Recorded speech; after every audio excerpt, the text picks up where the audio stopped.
Hello friends, નમસ્કાર. ધોરણ 10 English, chapter first against the odds any exercises પર આપણે હવે ધ્યાન આપીશું. હું તમને અહીંયા વોકેબ્યુલરી, પછી કોમ્પ્રિહેન્શન, પછી લેંગ્વેજ પ્રેક્ટિસ, રાઇટિંગ, એમાંથી કઈ તમારે લખવાની છે અને કઈ નથી લખવાની, અને કઈ એક્ટિવિટી તમારે બુકમાં લખવાની છે ને કઈ એક્ટિવિટી તમારે નોટમાં લખવાની છે એ હું તમને ટીક કરાવું છું. માટે મિત્રો, ટેક્સ્ટ બુક લઈને બેસજો સાથે સાથે તમારી, એટલે તમને શું છે ખબર પડે કે તમારે કઈ એક્સરસાઇઝ. મેં અગાઉ સમજાવ્યું હતું ને કે એક્સરસાઇઝમાં પણ બહુ બધી જુદી જુદી જાતની એક્સરસાઇઝીસ છે. તો એ કઈ એક્સરસાઇઝને તમારે એમાં જ બુકમાં જ ટીક કરવાની છે અને કઈ નોટબુકમાં લખવી છે એ નોટબુક તો પછી હું તમને કહીશ, એ ત્યારે ટાઈમ આપીશ ત્યારે તમે લખજો. અધરવાઇઝ ટેક્સ્ટ બુકમાં જે કરવાની છે એ હું જે બોલું એની પર ટીક કરતા રહેજો. ઓકે મિત્રો, સમજ પડી? આઈ રિપીટ કે આજે હું કહીશ કે આ એક્સરસાઇઝ તમારે લખવાની છે ટેક્સ્ટ બુકમાં, એટલે પેન્સિલથી જ ત્યાં ટીક કરજો. અને જે તમારે નોટબુકમાં લખવાની છે એ તમારે એની બાજુમાં નોટબુકમાં લખવી, અથવા એનબી નોટબુક, એટલે કે તમને લખવાનું શોર્ટમાં. ચાલુ વિડીયોમાં તો એટલું બધું નહીં ખ્યાલ આવે, પોઝ કરવું અને પાછું ફરી એને ખોલવું એ બધામાં ટાઈમ જશે. એટલે જે લખવાની છે એનબી નોટબુકમાં માટે, અને જે ટીક કરવાની છે, એટલે પેન્સિલ અને ટેક્સ્ટ બુક લઈને જ બેસજો મિત્રો. તો હવે આપણે chapter first against the odd any exercises પર જઈએ છીએ. પહેલું છે વોકેબ્યુલરી. વોકેબ્યુલરી એમાં પણ અંદર બધી 5-6 હશે. તો એમાં કઈ લખવાની છે, તો એના હું જે કહું કે આ તમારે આમાં લખવાની છે ચોપડીમાં, એ તમે એની પર ટીક કરજો. કારણ કે મિત્રો, આ ફંક્શન એક્સરસાઇઝીસ છે, એ તમને ગ્રામરમાં કે અથવા નોલેજ માટે એક્ઝામમાં પૂછાય છે. એટલે ખાલી આપણે આને પ્રેક્ટિસ માટે જ આ એક્સરસાઇઝીસ કરવાની છે. એટલે ટેક્સ્ટ બુકમાં કરવાની છે, ટેક્સ્ટ બુકમાં. અને કેવી રીતે એ તમને આઈડિયા આવી જશે. એટલે જો કદાચ પરીક્ષામાં પૂછાય તો તમને તકલીફ ન પડે. Okay, shall we start? Okay, chapter first against the odds એનું ફર્સ્ટ સેક્શન એક્સરસાઇઝનું વોકેબ્યુલરી. V1 એટલે વોકેબ્યુલરીની first exercise. In the group of 4 words, 2 words are either synonyms or antonyms. અહીંયા જે 4 શબ્દો આપ્યા છે એ 4માં પહેલો જે શબ્દ છે ડેસ્ટિની, તો એનો કાં સમાનાર્થી શબ્દ આપ્યો હોય કાં વિરોધાર્થી. પહેલાં કેવું હતું કે આપણે સમાનાર્થી શબ્દો શોધવાના એવું હતું, પરંતુ આમાં એવું નથી. જે શબ્દમાં જે 4 જે શબ્દો આપ્યા છે એમાં વિરોધાર્થી છે કે સમાનાર્થી છે. મેં તમને 9મા ધોરણમાં શીખવાડ્યું તો મિત્રો, સમાનાર્થી માટે સિનોનિમ. એટલે જો પહેલો જે છે એમાં 4 જે શબ્દો છે એમાં જો સમાનાર્થી હોય તો એસ પર એન સર્કલ, એટલે પેન્સિલથી સર્કલ કરવાનું, ચોપડી માર્ક કરવાની છે, લખવાની નોટબુકમાં નથી. અને જો એન્ટોનિમ યાની કે વિરોધાર્થી આપ્યું હોય તો એન્ટોનિમનો ફર્સ્ટ લેટર એ પર, તો એ પર આપણે સર્કલ કરવાનું રહેશે. આ રીતે જો સમાનાર્થી છે તો એસ પર સર્કલ, અને વિરોધાર્થી છે તો એ પર સર્કલ. તો હવે અહીંયા આપણે પહેલું લઈએ છીએ. એમાં જે 4 શબ્દો છે એમાં ડેસ્ટિની, મેરિટ, પેનલ અને ફેટ. ડેસ્ટિની એટલે નસીબ, તો મેરિટ એ આવશે ના, પેનલ ના, અને ફેટ એટલે પણ નસીબ. તો ડેસ્ટિની અને ફેટ, નસીબ એટલે ડેસ્ટિનીનું સમાનાર્થી ફેટ, એટલે તમે શેની પર કરશો સર્કલ? એસ પર. સેકન્ડ, હું આમાં પહેલો પાર્ટ છે માટે હું તમને સમજાવું છું. બધા દરેક વખતે હું નહીં કરું, બબે કે ત્રણ કરીને તમને હું છોડી દઈશ. એટલે કારણ કે આટલું બધું કરવા રહીએ તો બહુ લાંબો સમય જાય, એટલે હું ત્રણેક તમને શીખવાડી દઈશ. મને એવું લાગે કે આ અઘરા છે તો હું વધારે તમને સમજાવીશ. ઓકે, આ બધા જ સમજાવી દઉં છું, પછી બધી જ એક્સરસાઇઝના બધા જ નહીં સમજાવું. રૂરલ, અર્બન, માઇક્રો અને સોશિયલ. રૂરલ એટલે કે ગ્રામ્ય વિસ્તાર, અર્બન એટલે કે શહેરી વિસ્તાર, માઇક્રો એટલે એમાં નાનામાં નાનું એકદમ સૂક્ષ્મ અથવા અણુ, એકદમ આપણે કહીએ છીએ ને એકદમ નાનું, તેને માઇક્રો. અને સોશિયલ એટલે સામાજિક. તો આમાં માઇક્રો અને સોશિયલ બે એ રૂરલને લાગુ પડતા જ નથી શબ્દો. તો રૂરલ એટલે ગ્રામ્ય અને અર્બન એટલે શહેરી. તો એનો વિરોધાર્થી થયો ગ્રામ્યનો વિરોધાર્થી શહેરી. તો અહીંયા આપણે શું કરીશું? એની ઉપર સર્કલ કરીશું. થર્ડ, સ્ટડી એટલે મજબૂત, વીકલી એટલે અઠવાડિક, સ્ટ્રોંગ એટલે સશક્ત મજબૂત, અને બર્નિંગ એટલે હૃદયપૂર્વકની, બર્નિંગ ડિઝાયર એટલે ખૂબ જ અતિ તીવ્ર. તો અથવા આપણે જો આમાં જઈએ, ક્રિયાપદમાં જઈએ, તો આ વિશેષણમાં આપણે લીધું બર્નિંગ, તીવ્ર અથવા વધુ પડતી આકાંક્ષા, ઈચ્છા.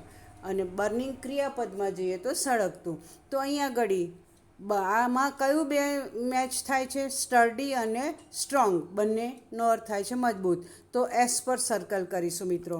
ડિઝાયર એટલે કે ઈચ્છા, ડિમાન્ડ માગણી, રીઝન કારણ, અને વિશ એટલે ઈચ્છા. બંનેમાં સમાનાર્થી છે એટલે એસ પર જઈશું મિત્રો.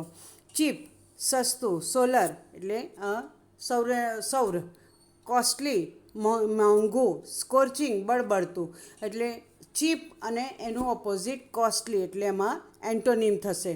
બેનિફિટ એટલે લાભ, ડિસએડવાન્ટેજ એટલે ગેરલાભ, અથવા અને બેકન એટલે પ્રોત્સાહન અથવા પ્રોત્સાહન પૂરું પાડવું, પીઠબળ પૂરું પાડવું. સ્પેસ એટલે અવકાશ. તો બેનિફિટનું શું થશે? ડિસએડવાન્ટેજ એટલે એન્ટોનિમ પર જશે. ત્યાર પછી રિઝોલ્યુશન એટલે કે ઠરાવ, ડિટર્મિનેશન એટલે કે ખૂબ જ કૃતનિશ્ચય, ડિસિઝન એટલે નિર્ણય, અને ક્રાફ્ટ. તો ક્રાફ્ટ અહીંયા ક્રિયાપદ તરીકે લઈએ તો કેડી કંડારવી, અને ક્રાફ્ટ એટલે ગૃહ ઉદ્યોગ. તો રિઝોલ્યુશન અને એનું શું થશે? ડિસિઝન. તો એમાં શું આવશે મિત્રો? એ બે સમાનાર્થી છે માટે એસ પર. ક્યુરિયસ જેને જાણવાની તીવ્ર ઈચ્છા હોય તે. બર્નિંગ આગળ આવી ગયું. અફ્રેડ, ડર્યું, ઇનક્યુરિયસ એટલે એનો જિજ્ઞાસા વૃત્તિ, ક્યુરિયસ એટલે જિજ્ઞાસુ, અને અજિજ્ઞાસુ જે. તો એનું આમાં શું આવ્યું? વિરોધાર્થી એટલે એ પર જશે. ઓપોર્ચ્યુનિટી એટલે તક, વિઝડમ અહીંયા શાણપણ, ડાપણ અથવા વિદ્વતા. ચાન્સ એટલે પણ તક, નોલેજ એટલે જ્ઞાન. તો ઓપોર્ચ્યુનિટી અને ચાન્સ બંને સમાનાર્થી છે માટે એસ પર. એટલે આ તમારે ખાલી પુસ્તકમાં કરવાની છે. હવે આ તમારે લખવાની છે આમાં ચોપડીમાં જ, V2 ચોપડીમાં જ લખવાની છે. હું બધા જ નહીં સમજાવું. હવે અહીંયા એક્ઝામ્પલ આપ્યું છે. એક જ શબ્દ, ચાહે તે ક્રિયાપદ હોઈ શકે, ચાહે તે વિશેષણ હોઈ શકે, ચાહે તે એડવર્બ યાની ક્રિયા વિશેષણ હોઈ શકે છે. એક જ એને આપણે કેવી એના પાછળ અથવા આગળ વિરોધાર્થી પણ હોઈ શકે. તો એ રીતે આપણે એને બનાવીને ક્રિયાપદ છે તેનું વિશેષણ બનાવો, નામ બનાવો, અથવા એડવર્બ બનાવો. એ રીતે બનાવીને આપણે એ જ શબ્દને અહીંયા ખાલી જગ્યામાં પૂરવાનો છે. હું તમને અહીંયા એક્ઝામ્પલ આપ્યું છે અને પહેલો સમજાવીશ, બાકી તમારે કરી લેવાનું છે. તો એક્ઝામ્પલ છે એમાં ડિસાઇડ એ શબ્દ છે. ટુ ડિસાઇડ નક્કી કરવું. તો એ ક્રિયાપદ છે એના પરથી આપણે કેવી રીતે ક્રિયાપદ વાપરવું એ ખાલી જગ્યામાં કે વિશેષણ વાપરવું કે ક્રિયા વિશેષણ એ આપણે જોવાનું છે. We must come to a decision very soon as we are running short of time. તો ડિસિઝન એ શું થયું? નિર્ણય લેવો પડશે. આપણે એક નિર્ણય પર ત્વરિત આવવું પડશે. તો ડિસિઝન, ડિસાઇડનું શું થઈ ગયું? નાઉન બન્યું ડિસિઝન. વી બીટ ધેમ ડિસિઝિવલી, વી વન 7-0. તો અહીંયા ડિસિઝિવલી એમને ટુ બીટ એટલે ખૂબ ખરાબ રીતે હરાવ્યા. તો કેવી રીતે હરાવ્યા? Decisively. Manan can never make up his mind. એ એટલે કોઈ પણ કાર્ય પર નિર્ણય નહીં લઈ શકવો. તો એક મનનનું મગજ કેવું છે? કોઈ કાર્યમાં કે કોઈ નિર્ણય પર એ ત્વરિત આવી શકતો નથી. તો એનું મગજ કેવું છે? ઇનડિસિઝિવ. તો એને શું આવશે? ઇનડિસિઝિવ. બરાબર. He is very indecisive. આપણે પેલામાં કયા ડેન્ટલ હેલ્થમાં 9મા ધોરણમાં આવું શીખ્યા હતા. અરે સોરી, પેલું પ્રશ્નોત્તરી હોય છે ને, વિડીયો કોન્ફરન્સ, એમાં. સોરી હા મિત્રો. હવે એવી રીતે ફર્સ્ટ ટુ રિસાઇડ. રિસાઇડ એટલે રહેવું. Mister PG Pathak is a dash of Shastrinagar area. હવે આ ક્રિયાપદ પરથી આપણે શું લખીશું? નાઉન બનાવીશું. તો resident. Mister PG Pathak is a resident of Shastrinagar area. આ પીજી પાઠક છે શાસ્ત્રીનગર એરિયાના નિવાસી છે, રહેવાસી છે. The police inquired of his dash in Delhi. હવે ઇન્ક્વાયર્ડ ઓફ હિઝ, હવે પોલીસે એમના રહેઠાણ અંગે દિલ્હીમાં તપાસ કરી. તો રિસાઇડનું શું થઈ જશે? રેસિડન્સી. તેઓ ત્યાં રહે છે કે નહીં? રેસિડન્સી. તો એ ત્યાં રહે છે કે નથી રહેતા એના માટે તપાસ કરી. You can't have a ration card of this city as you are dash of this city. જો તમારી પાસે રેશન કાર્ડ નથી તો તમે આ શહેરના નિવાસી નથી. તો નિવાસી માટે શું થશે? Non resident. મેં કહું ને, વિરોધાર્થી શબ્દ પણ મૂકી શકીએ. તો આ રીતે તમારે ક્રિયાપદ છે તો એના પરથી નાઉન, ક્રિયા વિશેષણ, એડવર્બ એડવર્બ ને ક્રિયા વિશેષણ એક જ છે, વિશેષણ બનાવી શકો. આ રીતે એક જ શબ્દને આ રીતે મૂકવાના છે ખાલી જગ્યામાં. ઓકે. નાવ તમને આગળ આપણે જોઈએ તો આમાં તમારે બુકમાં જ લખવાનું છે. કંઈ આગળ કરવાની કોઈ જરૂર નથી. ઓકે.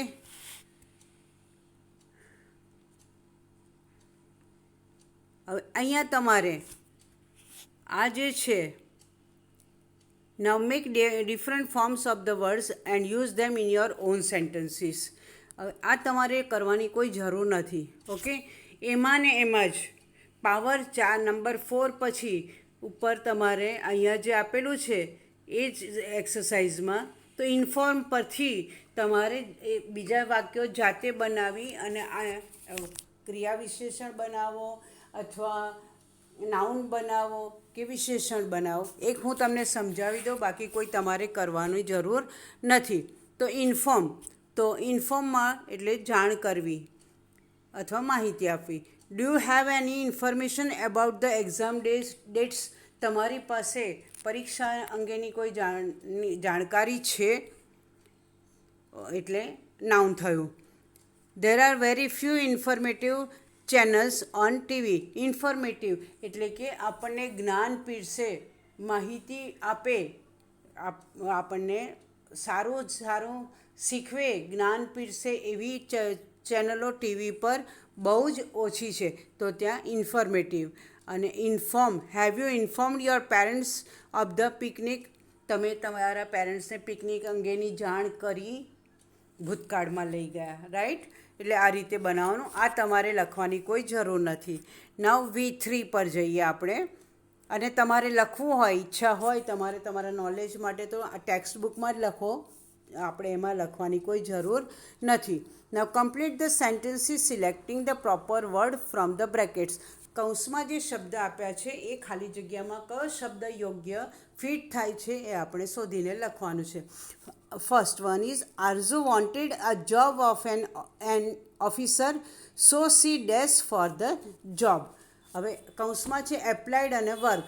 તો એને કંપનીમાં અર્જુને શું છે ઓફિસર તરીકે જોબ માં જોઈએ છે, એટલે એણે કંપનીમાં શું કર્યું, અરજી કરી. તો અહીંયા એપ્લાઇડ આવશે કે વર્ક, ના એપ્લાઇડ આવશે.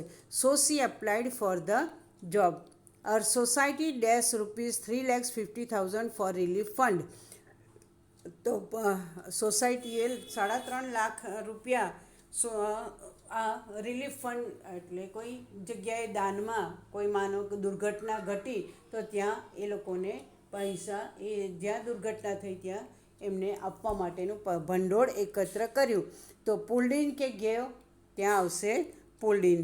ઓકે, આવી રીતે બીજા આમાં જ અંડરલાઇન કરી દેજો, અથવા અંદર લખવું હોય ખાલી જગ્યામાં જો આવી શકે તો લખજો, અધરવાઇઝ જે શબ્દ આમાં યોગ્ય ફિટ થાય છે એને નીચે અંડરલાઇન કરજો. ત્યાર પછી V4, make meaningful sentences placing the proper word at the proper place. હવે અહીંયા ઘડી આ કૌંસમાં જે શબ્દ આપ્યા છે ઇન્ક્રીઝ અને રેઝ, તો આ વાક્યમાં આ બે શબ્દમાંથી કયો શબ્દ આવશે અને કઈ જગ્યા પર આવશે, તો એના માટે આપણે શોધવાનું છે. વાક્યમાં ક્યાં એ શબ્દ મૂકવો એ આપણે શોધવાનું છે. પહેલું વાક્ય છે, the people of Bhavnagar have the demand for Bhavnagar Tarapur railway line for many years. તો હવે અહીંયા આગળ ક્યાં આગળ આવે છે, તમે વાંચો વાક્ય.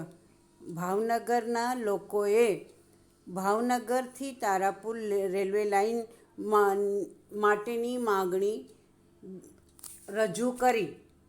તો અહીંયા રજૂ કરી ઇન્ક્રીઝડ કે રેઝડ, રેઝડ આવે, ઇન્ક્રીઝ એટલે વધવું.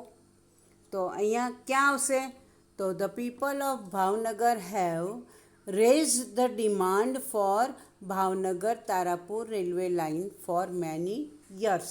આ તમને નોટમાં લખવી હોય તો નોટમાં લખજો, અથવા હેવ રેઝડ, હેવ પછી આપણે ઓમિશન મેં તમને શીખવાડ્યું છે ને, નીચે પેલું એરો કરી અને ઉપર વાક્ય બે શબ્દની વચ્ચે લખી દેવાનું. તો the people of Bhavnagar have raise the demand for Bhavnagar Tarapur railway line. એવી રીતે આપણે ફરી એક જોઈ લઈએ, બીજું છેલ્લું જોઈ લઈએ. In Gujarat we face the sun during May and June. તો સ્કોર્ચિંગ હીટ ઓફ કે સ્ટ્રોંગ હીટ ઓફ, એ હવે તમને ખ્યાલ આવવો જોઈએ. શું આવશે મિત્રો? તો સ્કોર્ચિંગ હીટ ઓફ, બળબડતી ગરમી. મે અને જૂનમાં બળબડતી ગરમી, દઝાડે તેવી ગરમી હોય છે. તો ક્યાં આવશે મિત્રો? In Gujarat we face the scorching heat of the sun during May and June. એમાં સ્ટ્રોંગ હીટ ઓફ ના આવે, સ્કોર્ચિંગ હીટ ઓફ. હવે એ આમાં લખવી હોય તો આમાં લખજો, નહીં તો નોટમાં લખજો. V5, write true or false. આ મિત્રો બહુ જ ધ્યાન રાખજો. આમાં આપણે 9મા ધોરણ સુધી વાક્ય સાચું છે કે ખોટું એની સામે ટ્રુ અને ફોલ્સ જ લખતા હતા. જો વાક્ય ખોટું છે તો ફોલ્સ લખતા હતા.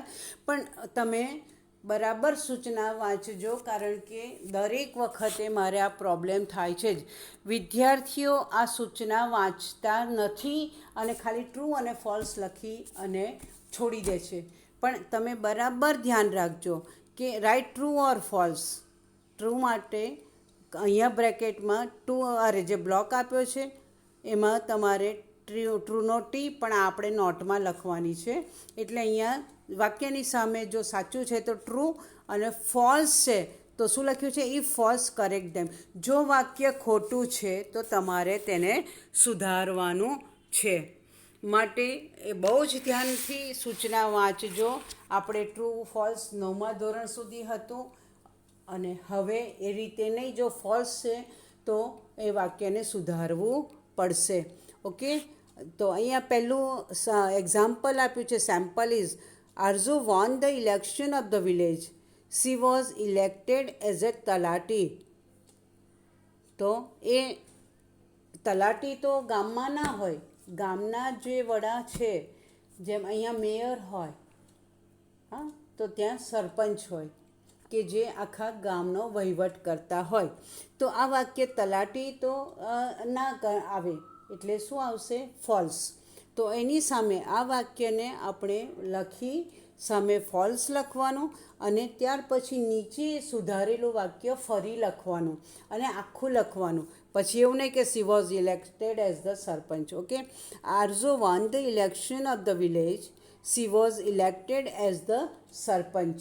ઓકે, હવે હું ફટાફટ બધા વાક્યો બોલી જાઉં છું. તમે તમારામાં ટ્રુ ફોલ્સ લખી અને ફોલ્સ છે તો સુધારેલું વાક્ય મારું ધ્યાનથી સાંભળજો. ઓકે, નાવ ચલ first. We visited Ghogha last week because we wanted to launch a new project. તો એ સાચું છે. ઘોઘાની વિઝિટ લીધી કારણ કે ત્યાં તેમણે નવો પ્રોજેક્ટની સ્થાપના કરવી છે, માટે true. There are lunar panels in our village. Lunar panels, lunar એટલે કે ચંદ્રગ્રહણ, લ્યુનર એક્લિપ્સ, બરાબર. તો અહીંયા લ્યુનર પેનલ અને લ્યુનર ચંદ્ર માટે ના, શેની? ચંદ્રમાંથી આપણને ઉર્જા મળે છે? ના, એમાંથી શીતળતા મળે છે. તો અહીંયા શું આવશે મિત્રો? ફોલ્સ. અને શું લખીશું? There are solar panels in our village. Solar power is a smokeful source of light. Smokeful છે કે સ્મોકલેસ છે? સ્મોકલેસ છે ને મિત્રો, એટલે એ પણ શું આવશે? ફોલ્સ. અને શું લખીશું? Solar power is a smokeless source of light. Fourth one. In recent times most people use fluorescent lamps to save electricity. Fluorescent lamp ના, કયા લેમ્પનો યુઝ કરે છે? એલઈડી. તો અહીંયા શું આવશે? એફ માની ફોલ્સ. તો in recent times most people use LED lamps to save electricity. Fifth one. Most of uh women squander in watching TV serials of family drama. એ તો સાચું જ છે, એટલે ટ્રુ આવશે. V6 એટલે આ તમારે તમારી નોટમાં લખવાની છે. V5. V6. હવે rearrange the letters of the word in the bracket to make the sentence meaningful. તો એ આમાં જે શબ્દ આપ્યો છે કૌંસમાં, એ શબ્દને તમારે, જે શબ્દ છે એને સાચો, એ વાક્યમાં સાચો શબ્દ કયો આવે એને આ જ શબ્દ એમાંથી જ અક્ષરો લઈ અને સાચો સ્પેલિંગ ફરી બનાવવાનો છે. અહીં ઉદાહરણ આપ્યું છે કે your knowledge of computer is a big seats. સીટ્સનું શું થાય? ASSET, એસેટ એટલે મિલકત. તમને જો મિલકત, એસેટ એટલે મિલકત, તો અહીંયા મિલકતના અર્થમાં નહીં, તમને તમારી પાસે જો કોમ્પ્યુટરનું નોલેજ છે તો તમે કેવા છો? પાવરફુલ છો. તમને જેની પાસે ઘણી બધી મિલકત હોય ને એ કેવો કહેવાય? શક્તિશાળી, પાવરફુલ. એવી રીતે તમે પણ કોમ્પ્યુટરનું નોલેજ ધરાવો છો, એ પણ તમારું એક જમા પાસું છે, એસેટ, મિલકત છે. અહીંયા ઉપર આપ્યો છે same letters different words. Letter same છે, ઉપરનું જુઓ સાયલેન્ટમાં, SILENT. તો સાયલેન્ટમાં એને પાછા અક્ષરોનો ક્રમ બદલી એ જ સ્પેલિંગ લઈને લિસન બનાવ્યું, LISTEN. ઓકે, એટલે એવી રીતે અહીંયા આપણે કરવાનું છે. તો પહેલો છે the dash of this region is humid. Region એટલે વિસ્તાર, ક્ષેત્ર. હ્યુમિડ એટલે ભેજવાળું. આ વિસ્તારનું વાતાવરણ કેવું છે? ભેજવાળું. So being an asthma patient you can't stay here. હવે ભેજવાળા વાતાવરણમાં અસ્થમાના જે પેશન્ટ હોય એને શું થાય? એ વાતાવરણમાં શ્વાસ લઈ શકે નહીં. આપણે ગુજરાતીમાં જે દમ કહીએ છીએ, અસ્થમા એટલે તે દમવાળાને. ભેજવાળા વાતાવરણ, કારણ કે ભેજવાળી હવા કેવી હોય? ભારી હોય. ઓકે, એટલે એમને શ્વાસ લેવામાં તકલીફ પડે.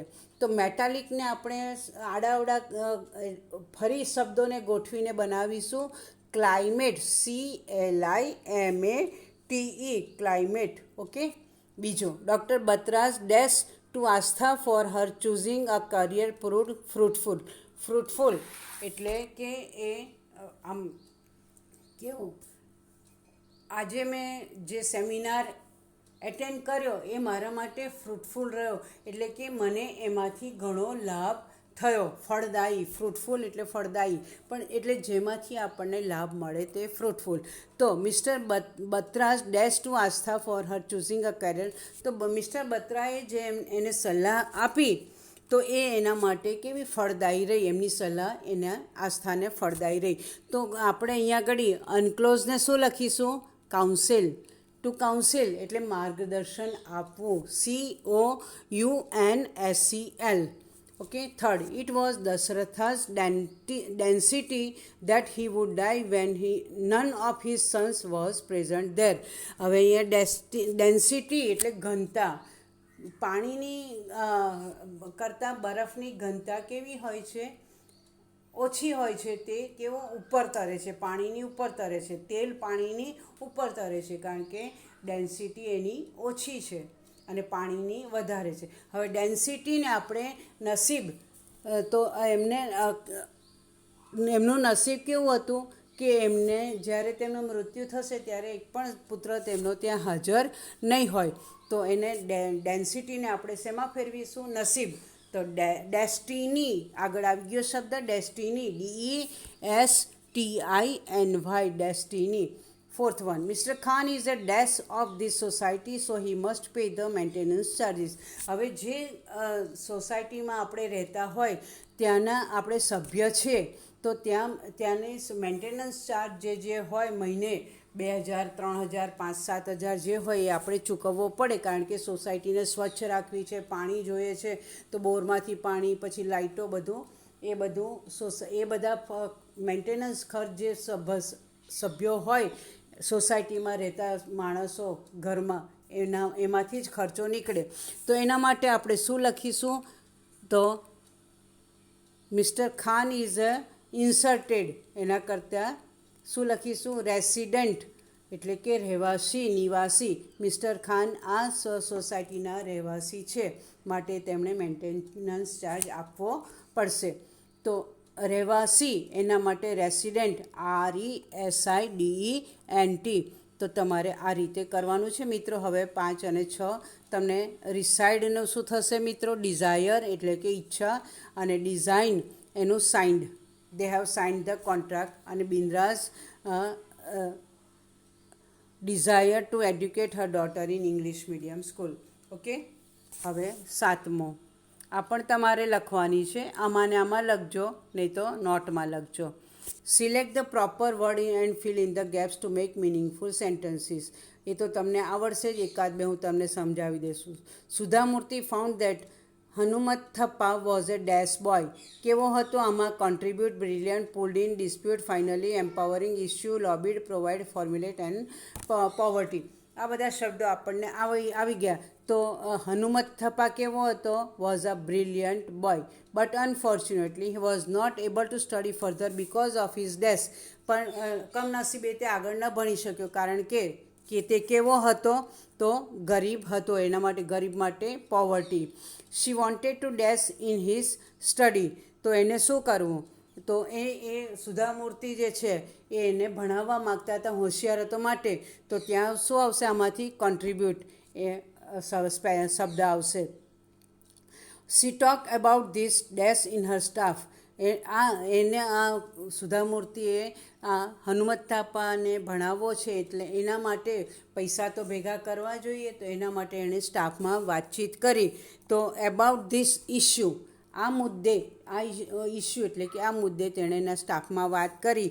And they dash in 1 lakh રૂપી. અને બધાએ ભેગા મળીને શું કર્યું? 1 લાખ રૂપિયા ભેગા કર્યા. તો એના માટે આવશે pulled in. They had a little dash over the course of his choice. તો હવે કોઈક સંમત થાય ને કોઈક સંમત ના પણ થાય તો શું થાય? ડિસ્પ્યુટ ઊભા થયા, મતાંતર ઊભા થયા. તો દે હેડ અ લિટલ ડિસ્પ્યુટ. કયો કોર્સ એણે લેવો જોઈએ હવે એના અંગે મતાંતર. બહુ મેડિસિનમાં જાય તો બહુ પૈસા જોઈએ, લાખ રૂપિયા ના થઈ રહે. એટલે આ રીતે એમનામાં સ્ટાફમાં એકબીજાના મંતવ્યો જુદા પડતા હતા. Dash the issue was resolve by a dash senior colleague to take decision. Colleague બોલો, કુલિગ બોલો, કલીગ બોલો.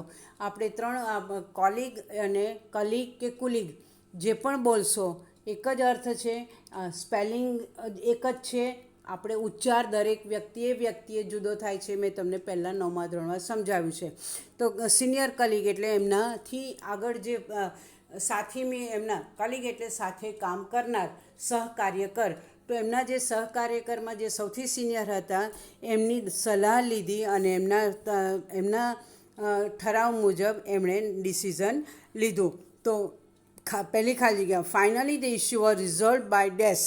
તો by empowering a senior colleague to take decision. આ પણ લખી દેજો મિત્રો.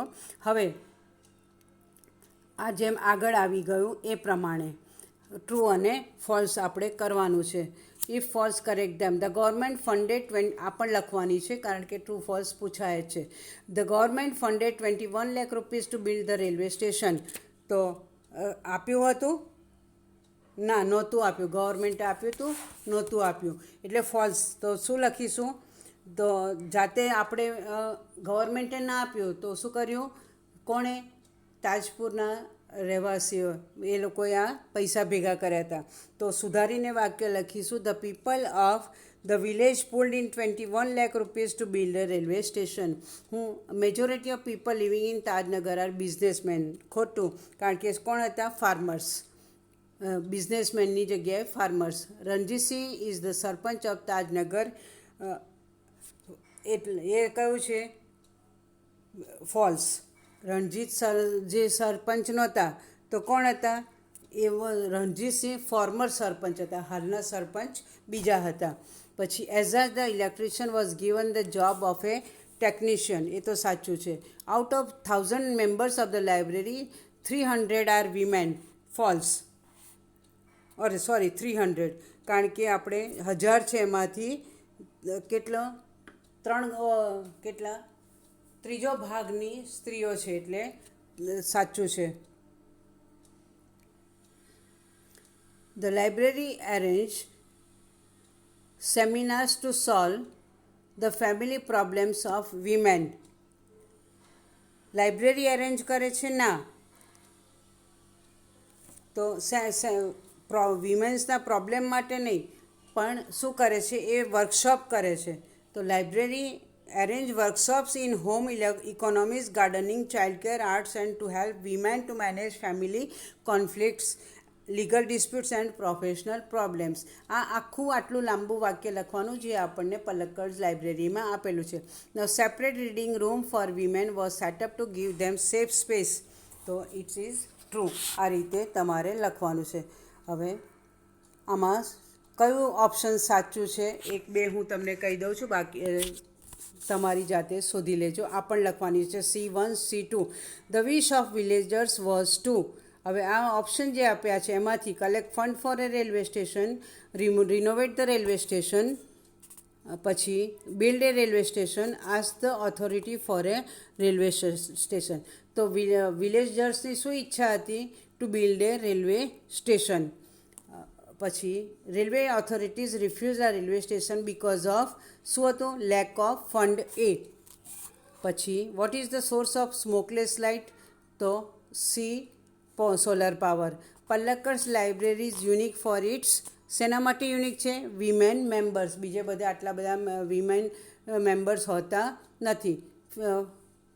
ત્યાર પછી the library set up a separate reading room for women because. શાના માટે સેપરેટ રૂમ આપે છે? તો બી આવશે, because the women could feel safe. એમને પોતે સલામત છે તેવું લાગે માટે સેપરેટ રૂમ, કોમન રૂમ ના આપે જ્યાં સ્ત્રીઓને પુરુષો છે. The solar panels are installed ક્યાં? On the roof of a strong walled house. તો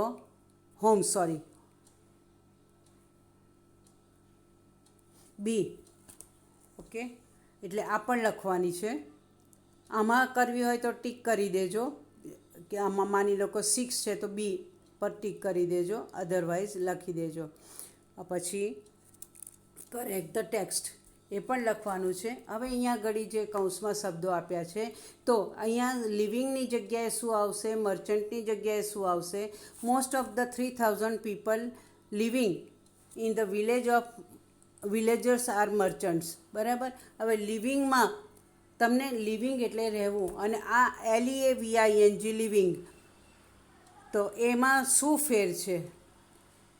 લિવિંગ એટલે LEAVING, લિવિંગ એટલે છોડીને જવું, અને LIVING લિવિંગ એટલે રહેવું. હવે અહીંયા આ જે 3000 માણસો ગામમાં રહે છે, તો એમાં સ્પેલિંગમાં રહે છે માટે લિવિંગ એની જગ્યાએ શું આવશે? LIVING. આ આપણે સ્વાધ્યાય પોથીમાં 9મા ધોરણમાં કરતા હતા, જે સ્પેલિંગ ખોટો છે એને સુધારવાનો છે, રાઈટ. અને મર્ચન્ટ્સમાં સ્પેલિંગ શું છે? MERCHANTS,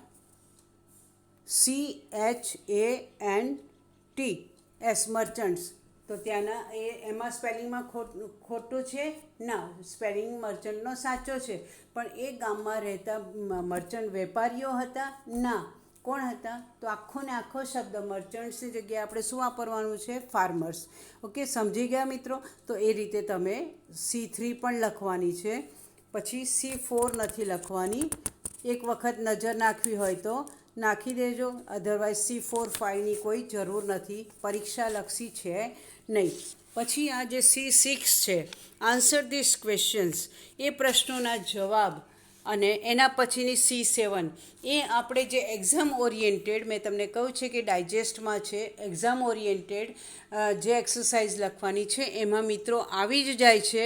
એટલે આ C6 અને 7 આપણે આમાં નથી કરવી, સીધી એક્ઝામ ઓરિએન્ટેડ બધી જ એક્સરસાઇઝ જે લખવાની છે એમાં આપણે લખીશું મિત્રો.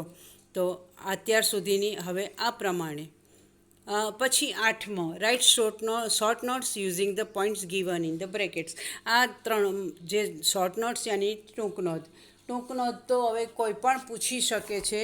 એટલે આ 3 ટૂંક નોંધ તમારે પલક્કડ ડિસ્ટ્રિક્ટ લાઇબ્રેરી અહીંયા જે મુદ્દા આપ્યા છે એના પરથી લખવાની છે. બીજી છે dream of railway station comes true.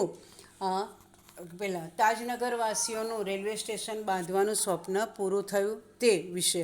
અને MGP's drive for solar power in Sitapur district. તો એ 3માંથી મોસ્ટલી પલક્કડ ડિસ્ટ્રિક્ટ લાઇબ્રેરી પૂછાય છે, પણ એના પર વધુ ભાર આપજો. અને આ 2 જે છે બીજી અને ત્રીજી લખી લેજો. એટલે 3 તમારી નોટમાં લખવાની છે. ત્યાર પછી લેંગ્વેજ પ્રેક્ટિસ, એમાં L1 નથી કરવાની, એક વખત વાંચી લેજો. કારણ કે આ જે ફકરો આપ્યો છે એ ફકરા પરથી નીચે જે પ્રશ્નો છે એ જવાબ લખવાના છે. અને એ આપણને આમાંથી મોસ્ટલી પૂછાતા નથી, બહારથી, એટલે આપણને ગ્રામરમાં પાછળ આપેલા હોય છે એમાંથી પૂછાય છે. કોઈક મારા જેવા ટીચર હોય તો આમાંથી પણ પૂછી શકે. એટલે આમાં જે ફકરો છે બંને વાંચી લેજો અને એના પ્રશ્નોના જવાબ તમે લખજો આ લેંગ્વેજ પ્રેક્ટિસમાં. ઓકે, ત્યાર પછી L3 એટલે કે લેંગ્વેજ પ્રેક્ટિસમાં અહીંયા શું કરવાનું છે? બહુ આવું પૂછાતું નથી. એક ખાલી આ જે પહેલી લાઈન આપી છે હું તમને સમજાવી દઉં. તો the good lord was extremely busy that day. તો આ શું સમજાવે છે? ટી મીન્સ એટલે શું? તો અહીંયા લખ્યું છે કે તમારે આ જે અંડરલાઇન કરેલા શબ્દો, ટી મીન્સ ટાઈમ દર્શાવે છે. જો આ શબ્દોની બાજુમાં ટી લખવાનું, દેટ મીન્સ ટાઈમ દર્શાવતા હોય તો, અને લોકેશન દર્શાવતા હોય તો L લખવાનું. તો એ બહુ કંઈ જરૂરી નથી. તો બંનેમાં 6th day of overtime, 6th એ પણ સમય દર્શાવે છે. ઓકે, આની પર એક નજર નાખી દેજો અને કંઈ આગળ જવા દેજો, બહુ જરૂરી પરીક્ષાલક્ષી નથી. L4 read the clever answers and gas vote food B the real answer. તો હવે અહીંયા તમને છે ને તો મગજ કસવાનું છે. અહીંયા પ્રશ્નના જવાબ તમારે લખવાના છે. તો એ જવાબનો જે જવાબ લખવાનો છે ને એની નીચે જે સ્ટેટમેન્ટ આપ્યું છે ને એ સ્ટેટમેન્ટ પરથી તમારે ગેસ કરીને તમારે ત્યાં જવાબ લખવાનો છે. આપણે આખા બધા કરી લઈએ મિત્રો, મજા આવશે. Sample, vote is your name? તમારું નામ શું છે? My name means lotus in Gujarati. ગુજરાતીમાં લોટસનો અર્થ શું થાય? તો કમળ. તો મારું નામ શું છે? Kamal. Okay first where were you born? I was born where Mahatma Gandhi was born. Mahatma Gandhi ક્યાં જન્મ્યા હતા? પોરબંદર. તો અહીંયા શું આવશે મિત્રો? પોરબંદર. ઓકે. પછી what is your date of birth? I was born when doctor Sarvepalli Radhakrishna was born. તો સર્વપલ્લી રાધાકૃષ્ણન એ કોણ હતા? એ આપણા બીજા પ્રેસિડેન્ટ હતા અને એમના જન્મદિવસ કયા તરીકે ઉજવાય છે? તો એમનો જન્મદિવસ શિક્ષક દિન તરીકે ઉજવાય છે. તો આપણે શું લખીશું? શિક્ષક દિન 5મી સપ્ટેમ્બરે. તો મારો જન્મ ક્યારે થયો હતો? On 5th September. પછી at what time were you born? તમે કયા સમયે જન્મ્યા હતા? અહીં વાક્ય આપેલું છે I was born when lord Krishna was born. તો લોર્ડ કૃષ્ણાનો જન્મ રાતના 12 વાગે. તો શું લખીશું? 12 AM. રાતના 12 AM કે લખાય છે, PM નહીં. ત્યાર પછી when do you get up every day? When I get up the clock hands are 180 degree. 180 degree ક્યારે હોય છે? 6 વાગ્યા હોય ત્યારે. તો કેટલા વાગે હું ઉઠું છું? At 6 AM. ત્યાર પછી where exactly is your house? તમારું ઘર એક્ઝેક્ટ ક્યાં છે? World's most beautiful marble monument is only 2 minutes walk from my home. વર્લ્ડનું સૌથી સુંદર માર્બલનું પેલું ઐતિહાસિક સ્થળ ક્યાં? તો મારા ઘરથી 2 જ મિનિટ દૂર છે. તો એ ક્યાં આવેલું છે? આગ્રામાં. તો ક્યાં? અહીંયા જવાબ શું આવશે? ઇન આગ્રા. તમારું ઘર ક્યાં છે? તો in Agra. Where do you live? તમે ક્યાં રહો છો? I belong to the city of Sabarmati Ashram. તો સાબરમતી આશ્રમ ક્યાં આવ્યો છે? In Ahmedabad. Where exactly is the book? Book ક્યાં છે?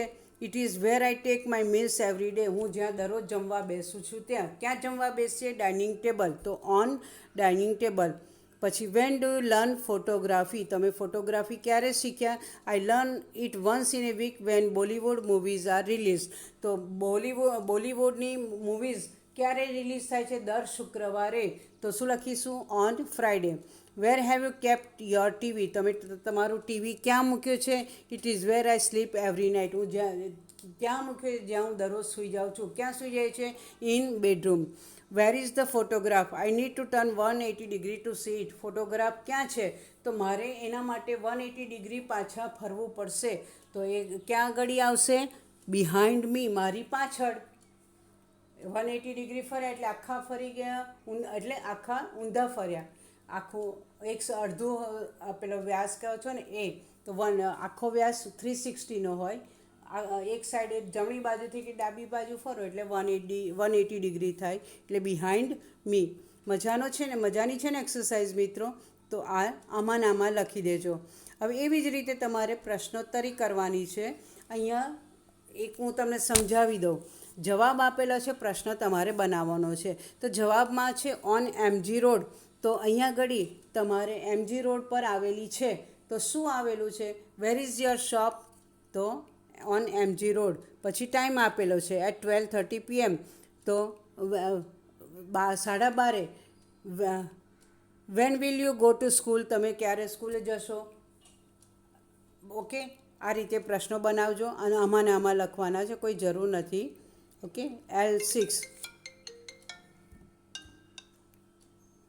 L6માં અહીંયા આપણે આ પ્રેપોઝિશન્સ આપેલા છે. On and, under, near, for, from, since, એ બધા. Towards, in front of, though, instead of, એ બધા. તો આપણે એ પ્રમાણે અહીંયા ઘડી ખાલી જગ્યામાં પૂરવાના છે. કયો પ્રેપોઝિશન કઈ ખાલી જગ્યામાં આવે છે એ આપણે શીખી ગયા છે. હું તમને એક જ પહેલી લાઈન સમજાવી દઉં છું. Sharmin will take a flight to Mumbai Friday 5th November Heathrow airport London. હવે શારમીન મુંબઈથી 5મી નવેમ્બરે શુક્રવારે એની ફ્લાઇટ લેશે અને હિથ્રો એરપોર્ટ લંડનમાં એ ઉતરશે. તો શું આવશે ત્યાં આગળ? તો Sharmin will take a flight to Mumbai on Friday. On એટલે અહીંયા ઉપર નહીં, સમય દર્શાવવા માટે પણ ઓન લખી શકાય એવું આપણે પ્રેપોઝિશન્સ શીખીશું. બહુ બધા છે ત્યારે. તો ઓન ફ્રાઈડે તો 5th નવેમ્બર. અને ક્યાં જશે? તો from the Heathrow airport, London. લંડનથી મુંબઈ જવા માટે એ લંડનના હિથ્રો એરપોર્ટ પરથી એ મુંબઈ જવા માટે 5મી નવેમ્બરે ફ્લાઇટ પકડશે. તો ઓન ફ્રાઈડે અને ક્યાં? From the Heathrow airport. એ રીતે આપણે આ બધા શીખેલા જ છે. એ આ તમે આમાં જ ભરી દેજો, નોટમાં લખવાની જરૂર નથી. L7 કોઈ જરૂર નથી, L8 પણ કંઈ જરૂર નથી. હવે રાઇટિંગમાં આ લેટર છે. તો લેટરમાં અહીંયા આખો લેટર માં જે મિસિંગ છે એ આપણે પૂરું કરવાનું છે. આવડે તો મિત્રો લખજો આમાં ને આમાં, અધરવાઇઝ લીવ ઇટ. કારણ કે હવે આપણે ઈમેલ આવે છે અને ઈમેલ આ જ રીતે હોય છે, પણ આમાં બહુ જતા નહીં ડીપમાં, કારણ કે બધું ગ્રામરમાંથી જ પૂછાય છે.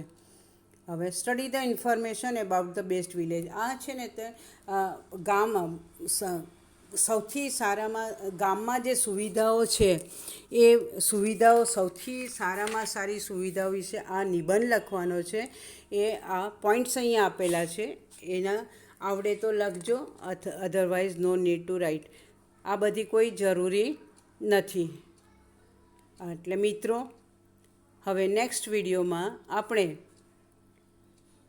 સેકન્ડ ચેપ્ટર પર જઈશું. ત્યાં સુધી શબ્દાર્થ અને આ જે મેં એક્સરસાઇઝ કહી, ટીક કરાવી ચોપડીની, એ અને ગાઈડમાંથી. ગાઈડ યાની કે ડાયજેસ્ટ. મને વધારે પડતો હું ઉપયોગ ડાયજેસ્ટ બોલું છું. ડાયજેસ્ટ એટલે કે ગાઈડ, ગ્રાઈડ નહીં. ગાઈડનો સ્પેલિંગ છે GUIDE. ઉચ્ચાર ગ્રાઈડ તમે બધા ગ્રાઈડ કરો છો, એ ખોટો કરો છો. માટે તમે પણ ડાયજેસ્ટ એવો ઉપયોગ કરજો, ગ્રાઈડ ઉપયોગ કરતા નહીં. કારણ કે તમે એનાથી ટેવાઈ ગયા છો. તમે ગમે એટલું ટ્રાય કરશો ગાઈડ બોલવા, તમારાથી ગ્રાઈડ જ બોલાશે. So make use of digest instead of guide. Okay, ગ્રાઈડ. ઓકે, તો પછી હવે પહેલા ચેપ્ટરની આ બધી જ એક્સરસાઇઝીસ લખી અને નોટ કમ્પ્લીટ કરજો. નેક્સ્ટ વિડીયોમાં આપણે જઈશું સેકન્ડ યુનિટ પર. ત્યાં મળીએ બીજા વિડીયોમાં. ત્યાં સુધી મિત્રો રજા લઉં છું. Have a nice day. જય શ્રી કૃષ્ણ.